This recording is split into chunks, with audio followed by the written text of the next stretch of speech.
The bridal suite door is open and the music outside has already started when my maid of honor looks up from her phone with that specific kind of face, the one people make when they are trying to decide how much truth a person can absorb in a single sentence.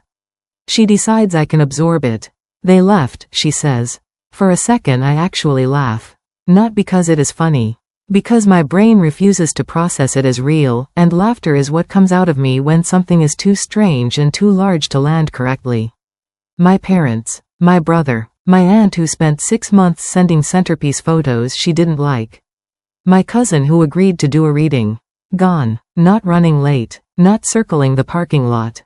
Gone in the specific, deliberate way that means they were here and then chose not to be here, which are two entirely different things. My stomach drops the way it drops when you miss a step on a staircase, fast and total, the kind of fall that makes the whole world tilt for a second. I am still in my wedding dress.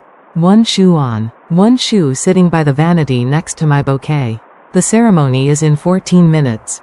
I look at her. She looks at me. My phone is in my hand before I've made a decision to pick it up. I call my mother. It rings once, twice, then redirects to voicemail. Not the rang for a long time then went to voicemail redirect.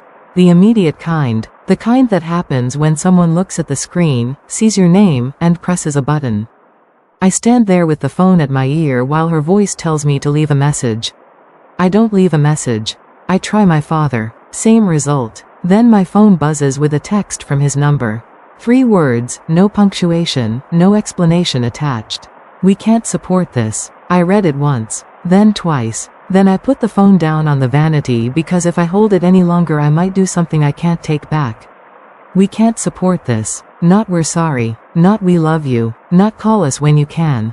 Just a verdict, delivered 3 sentences short of an explanation, on the day they had been invited to stand in the front row and witness me become part of a family they had decided was the wrong one.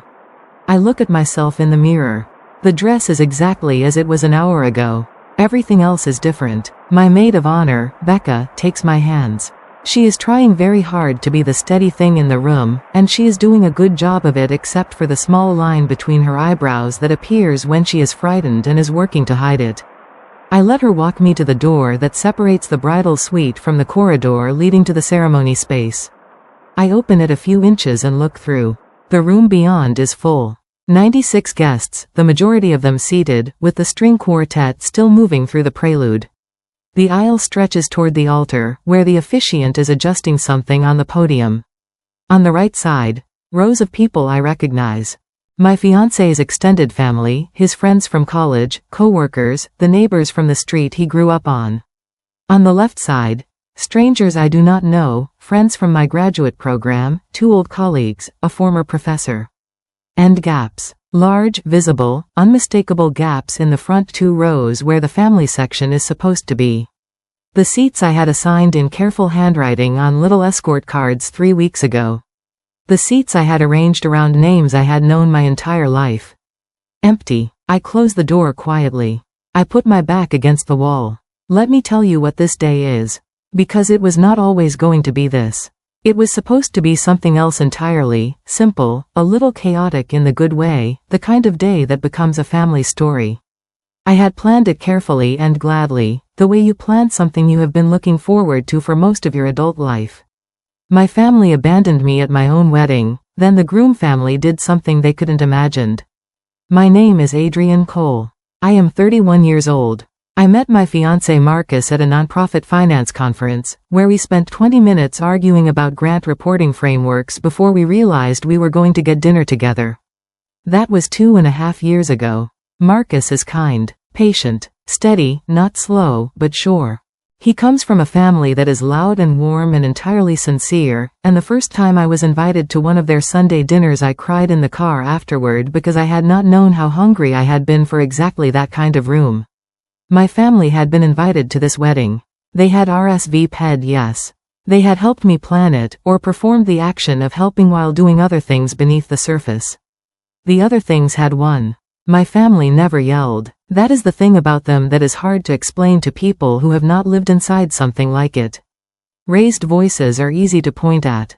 What my family did was quieter and more precise and harder to leave fingerprints on. They corrected. They adjusted. They reframed. A thing would happen, and then a slightly different version of the thing would enter the family's shared memory, and if you tried to refer back to the original thing, you found it had been replaced so thoroughly that you started to wonder if you had been wrong about it. A friend in high school named Ren told me once she could always tell when I had just come from a family event because I had a particular quality of uncertain energy, like someone who had spent hours having their navigation system quietly reprogrammed. I didn't understand at 20. I understood at 28. The love in my family was real. I want to be clear about that. I am not revising the past to make this story cleaner. There were good moments and genuine warmth and memories that belong to me and are mine.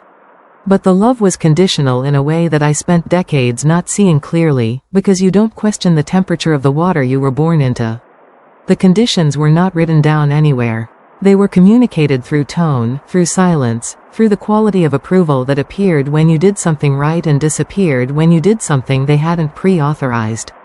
Don't disagree loudly. Don't embarrass us. Don't choose your own path over the one we expected. Don't let anyone think less of us. Don't outgrow us. That last one was the one nobody said out loud, but that governed everything. I didn't have the word for it until I was in my late 20s, seeing a therapist who kept asking me what I was afraid would happen if I set a limit with my family. I was afraid they would leave. She said that fear made a lot of sense given what I was describing. I thought about that for a long time. The conditions of my family's love had built that fear so carefully and over so many years that I had never questioned it. Of course I would do whatever was necessary to keep them from leaving. What else would I do? What other option was there? I was 31 years old, standing against a wall in a wedding dress, and what was on the other side of that wall was the answer to that question. They could leave, and I was still standing. When I told my parents about Marcus, their reaction was what I had learned to call a performance of support. They smiled at the right moments. They said the words you are supposed to say. But the timing was slightly off, half a beat delayed, like an actor who knows the script but hasn't found the character. My mother said she was happy for me. She said it while looking at something behind my left shoulder. My father shook Marcus's hand and made a joke. The joke was for the room, not for Marcus. My aunt said she was excited to see where this goes, cheerful unless you understood the implication that it might not go very far. I noticed all of these things and filed them without speaking, because speaking would have required saying, "I don't think you mean what you're saying," and I had been taught that saying things like that was the problem. The problem was always my perception, never their behavior. That was a consistent rule in my family, and it held across decades and across every variation of the situation. I told myself they would come around. I told myself this for 2.5 years. The comments started within a month of the engagement. Small ones at first. The kind that could always be walked back with, "I'm just asking," or "I'm only saying this because I love you." My mother, "It's moving very fast, don't you think? You've barely had time to know each other." 2.5 years. I said, 2.5 years, Mom. She said, "That's what I mean, it feels fast." My aunt, "What do you actually know about his family? Where are they from, exactly?" They were from the same city we lived in, approximately 40 minutes away. She knew this. She was not asking because she didn't know. She was asking because asking kept the uncertainty alive. My father was subtler. Comments about financial stability, technically about the economy, but structured so I would understand they were about Marcus. None of this was said to Marcus's face. The performance of civility in direct interactions, and then quiet work in the margins. Marcus knew something was off. He was kind enough not to keep bringing it up. I started to feel the exhaustion of being the person in the middle, the one translating, smoothing, managing both directions, making sure nobody said the quiet thing too loudly in the wrong room. Marcus comes from a family that is the opposite of mine in almost every way that matters. Loud, physical, they hug you and mean it. They argue at dinner about real things and then pass the bread and it is over. They cry at graduations and sometimes at particularly good meals. His mother, Celeste, called me 2 weeks after the engagement and said, "I just wanted you to know that we are so happy you're joining us." There was nothing underneath the sentence. No reading required. It meant exactly what it said. I held my phone after we hung up and thought about how unusual it was to receive a sentence from a family member that did not need to be decoded. His father, a man named Winston, shook my hand at our first meeting and then, apparently deciding that was not sufficient, pulled me into a hug instead. He said, "You're good for him." Not interrogatively, not conditionally. He said it the way people state facts they have observed. His sister, Flora, started texting me immediately and has not stopped. She texts the way someone writes in a journal, frequently, without waiting for a response, operating on the assumption that I am interested, which I always am. This family was going to be mine in 9 days. I could not wait. The wedding planning was where the friction between my two families became impossible to pretend wasn't there.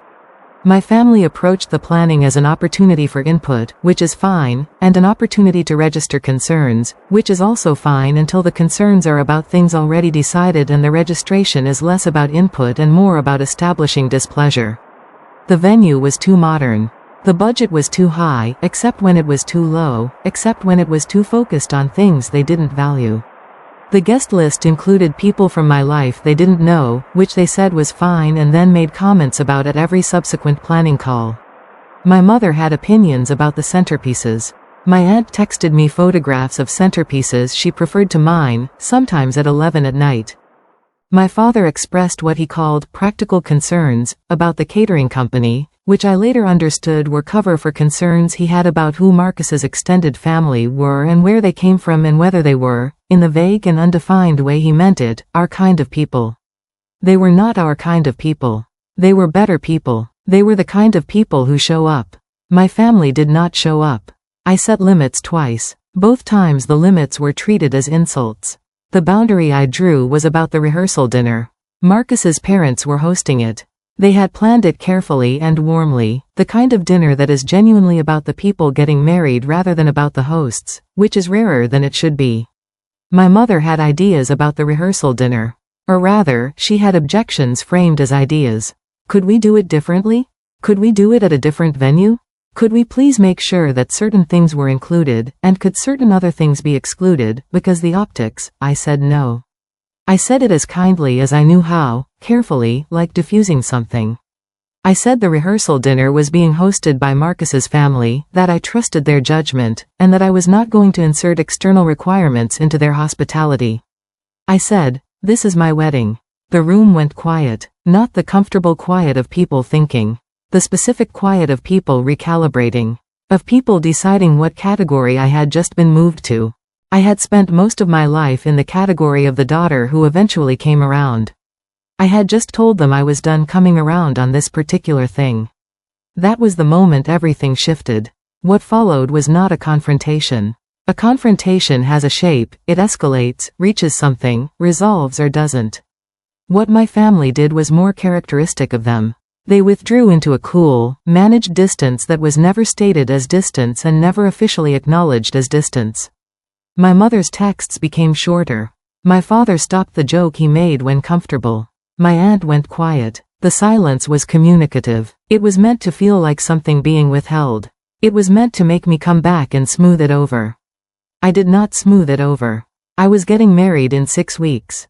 I had a dress fitting, a seating chart, vendor confirmations, a rehearsal dinner, and a future husband who was the most reliable person I had ever known. I did not have the available energy to also manage people who had decided my wedding was an appropriate place to stage a demonstration. So I let the cool distance be cool and distant. And they let it become what it became. Which was empty seats. Which was a text message with 3 words. Which was me standing against a wall, in a dress, with 14 minutes until I was supposed to walk. I go back into the bridal suite. Becca is pacing, which she does when solving a problem she hasn't solved yet. She is already on her phone, trying to figure out if there is anything to be done about the seating. My bouquet is still on the vanity. White and pale green. I had picked them because they reminded me of the bouquet my grandmother carried at her wedding, a story my mother told me when I was small that I had always held as proof that the family I came from had real history, real love. I am aware, in this moment, that I may need to revise that narrative. I put on my second shoe. I pick up my bouquet. I look in the mirror. The dress is still the right dress. My hair is still what I spent 3 hours on this morning. The ceremony is in 11 minutes and the person I am marrying is on the other side of those doors, standing at the altar the way he always is, Early, because he takes things seriously. I am going to walk down that aisle. The question is whether I will do it looking like someone whose family just abandoned them, or someone who knows exactly what she is walking toward. I decide on the second option. Then there is a knock. For 1 minute, actually 1 minute, I know because I counted the seconds after, I let myself fall apart. Not visibly, not in a way that required Becca to do anything other than hold my hands, which she was already doing. Not in a way that would have been irreversible in terms of mascara, which she had been carefully protecting since 6 this morning. In the interior way. The deep, specific, devastating grief of realizing that the people who were supposed to love you without conditions had chosen this moment, this particular and irreplaceable moment, to demonstrate that the conditions were real. I thought about my father at my college graduation, the way his face looked when I walked across the stage. I had assumed that look was unconditional. I thought about my mother on Sunday mornings when I was a child. I thought about all the ordinary moments I had stored as evidence of their love and that now required re-examination in the light of what they had just done. That was the 1 minute. I gave myself that much. Then I put the grief into the part of me where I put things I am going to need to deal with later when I am not about to get married, and I straightened up. And there was a knock on the door. I expected Becca. She had stepped out to try to reach the venue coordinator, to see if anything could be adjusted in the seating before the procession began. So when the knock came, I expected her voice on the other side of the door. It wasn't her. Adrian? A woman's voice. Warm, with a slight rasp. I knew it immediately. Celeste. Marcus's mother. I opened the door. She was still in the navy dress she'd worn to the ceremony, a color she had called my wedding guest blue, when we went shopping for it together, which felt like a lifetime ago now. She had clearly moved quickly to get here from wherever she had been seated. She was slightly out of breath. She did not ask questions. She did not say, "Oh sweetie," or "I heard what happened," or "Isn't that terrible?" She did not treat the situation as something to be commented on. She stepped across the threshold and took both of my hands and looked at me directly and said, in the simple clear way I had learned was characteristic of her, "You are not standing alone today." 5 words. She meant every one of them. Something in my chest cracked open in a way that had nothing to do with falling apart and everything to do with being reached. She didn't stay in the bridal suite. She turned, still holding my hand, and gestured toward the door. "We need about 5 minutes," she said. "Can you give us 5 minutes?" I nodded. She squeezed my hand once and walked back out. I heard her voice in the corridor, lower than it had been with me, speaking to someone. Then another voice, "Winston," I thought. Then another. Becca came back in and sat beside me on the small velvet bench by the window, and we both looked at each other and she said, I don't know what she said to them, but they're moving. "Moving how?" I asked. "Moving like rearranging things," she said.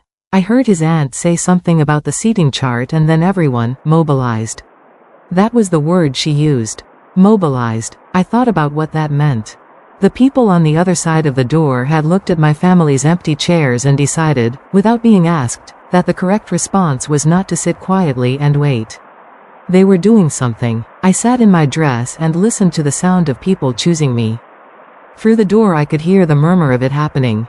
Not arguing, not logistics under pressure. The sound of people who know each other well moving through a shared space with a shared purpose, the specific hum of a family operating in coordination. Becca pressed her ear to the door for a moment, then pulled back and reported to me in a low voice, "They're moving into the left rows." Not all of them, they're spread out so it looks fuller and less conspicuous. Flora's directing people. She has a very confident point. Flora, who had been texting me since before the ring was on my finger.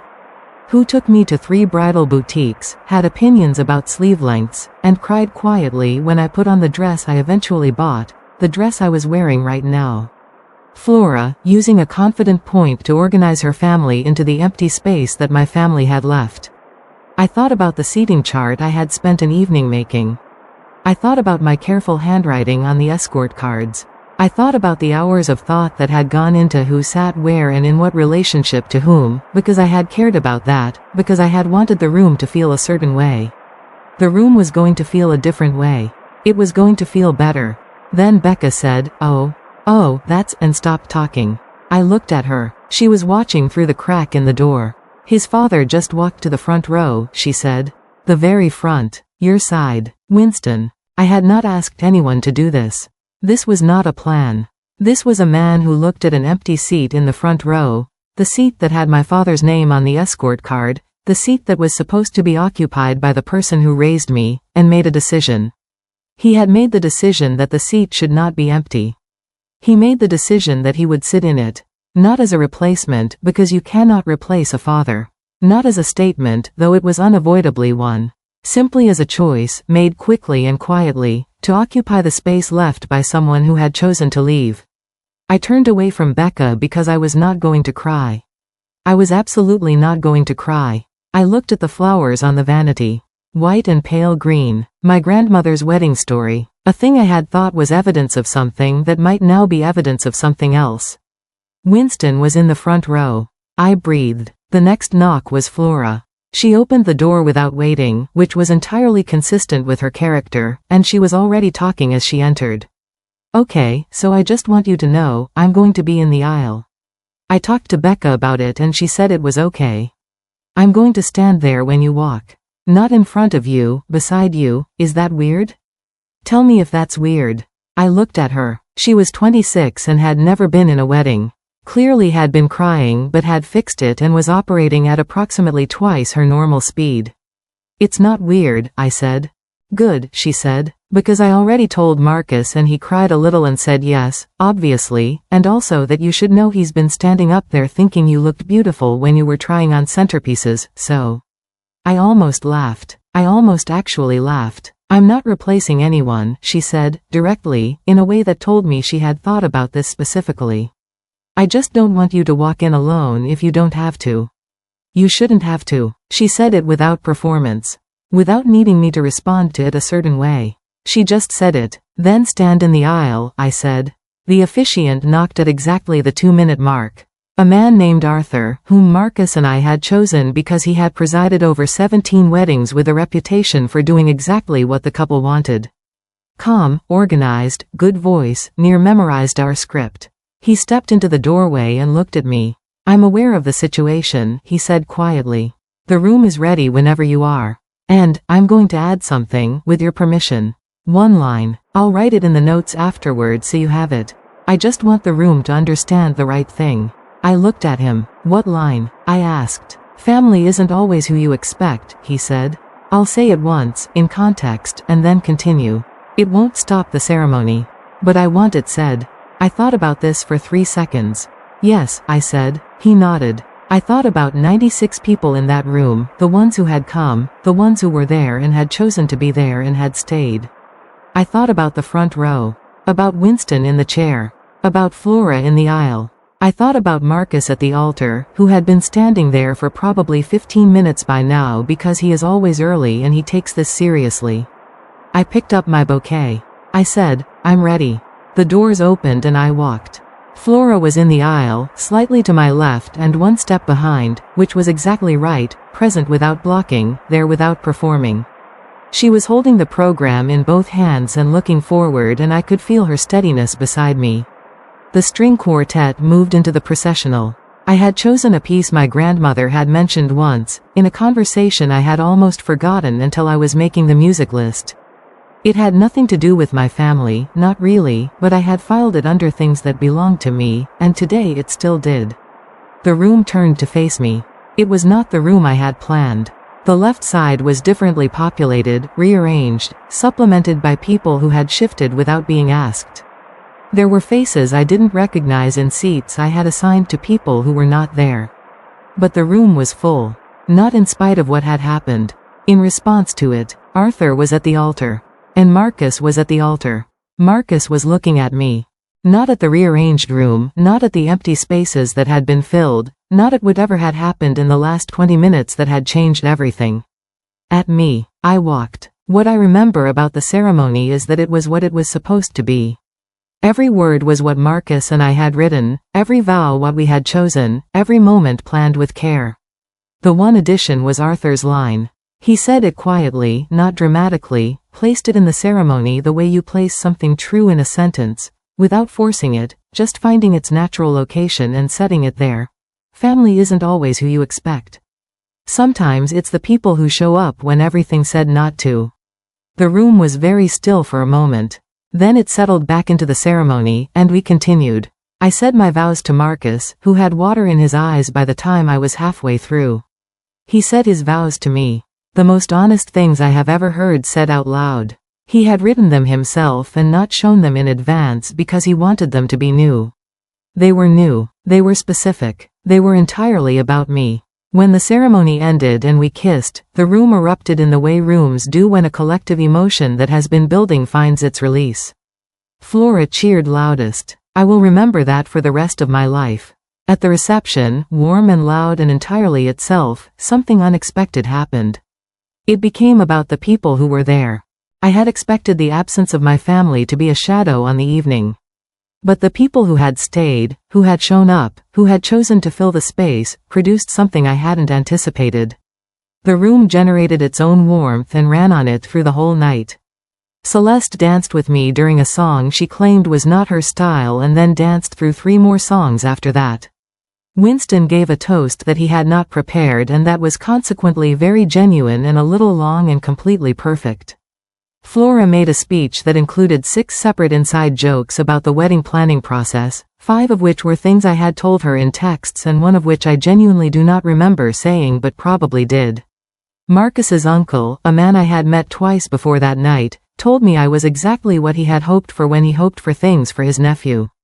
My side of the room, filled with people who did not share my last name and who had no obligation to love me and who had chosen to anyway. I danced. I ate. I stayed until midnight. The messages from my family began 3 weeks later. My mother, first. Then my father. Then my aunt. Then, with a significant delay that I interpreted as either calculation or reluctance, my brother. The messages were written in the language of people who want reconnection but are not quite ready to take responsibility for what they would need to acknowledge to reach it. Phrases like, "Things got complicated," and "I hope you understand it wasn't personal," and "We'd really like to move forward." I read them. I took time before responding. What I found, sitting with the messages, was that they had a different weight than before. Not because I was angry, I was, in the way you are angry about something real, but anger was not what made the difference. What made the difference was that the fear was gone. The fear that had organized my behavior for decades: don't do anything that makes them leave, don't say anything that costs too much, don't choose anything that they haven't pre-approved. That fear had been tested. It had presented its worst version on my wedding day. And I had survived. I had more than survived. I was married. I was part of a family that had chosen me actively, loudly, at personal inconvenience, in front of 96 witnesses. The fear no longer had the same authority. What my family expected was that leaving would bring me back. They expected the humiliation of empty seats to do what their smaller punishments had always done: make me afraid enough to apologize, to come back smaller and more agreeable and more willing to accept the arrangement. They expected me to chase them. Instead, what they got was something they had not planned for. Clarity. Because when someone takes away the threat they have used your whole life and you find out you can survive it. Stand in a dress in a filled room, say vows to a person who sees you, be claimed loudly by a family who chose you, the threat loses its power. Every threat that comes after sounds different. I'm building a life in the family that showed up. Not because Marcus's family is perfect, they are not, no family is. But because when they saw an empty space, they filled it. When they saw someone standing alone, they stood beside her. When a moment asked something of them, they responded with action rather than with conditions. That is the thing they could not have imagined. That I would learn, at 31, on my own wedding day, what love without conditions actually felt like. And that once you know that feeling, you do not forget it.